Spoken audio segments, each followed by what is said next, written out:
Good evening. This is the DDT-V Evening News. I'm David Carl, filling in for Scott Kern, who's modeling sportswear at Higbee's. And I'm Erin Cameron, filling in for Carl Hansen, who's doing his last-minute Christmas shopping. Men. Top news story for tonight.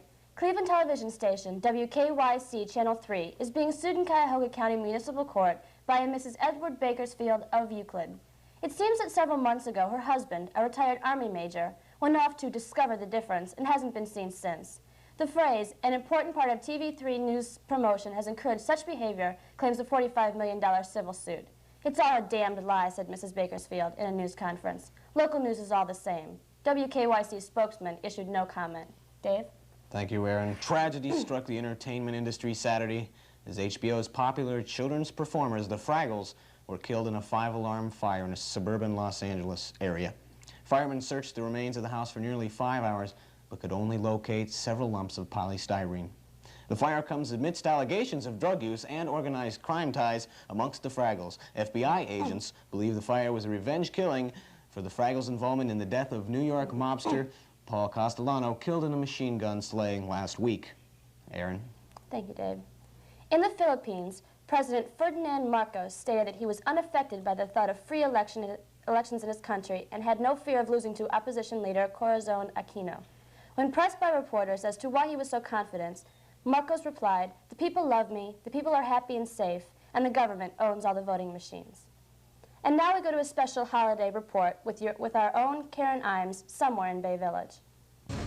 This is Karen Imes. During the Christmas season, we are all accustomed to seeing the kettles and bell ringers of the Salvation Army. Due to the great success of this fundraising technique, many organizations have chosen to copy it. I'm here with Major Ian O'Neill of the Irish Republican Army. Tell me, Major O'Neill, why did you choose this technique for fundraising this year? Well, last year it seemed the most economical, and we see that the Salvation Army had a lot of success with it, so we decided to have a go at it.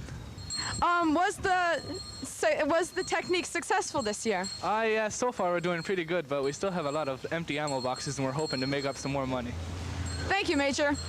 This is Karen Imes, DDT-V News. Thank you. Thank you, Karen. In a surprise move announced today, DDT-V television star Jeff Hawkins announced he would be leaving the show to pursue his lifelong dream of founding a community. The town, called Hawkins Falls, will be located in the Upper Peninsula of Michigan. Hawkins stated he intended to make the town a sovereign nation. Said Jeff, "We're pretty excited about it because, well, Martin Mull is going to be our king." Erin? Thank you, Dave.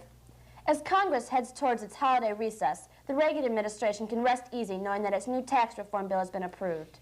Details of the plan are still sketchy, but insiders say that the president favors the idea of running the government like a private industry. With that in mind, the Internal Revenue Service will offer 3 separate tax plans in 1986. New tax plan, classic tax plan for those who prefer the old system, and diet tax plan for those trying to stretch their budget. Dave?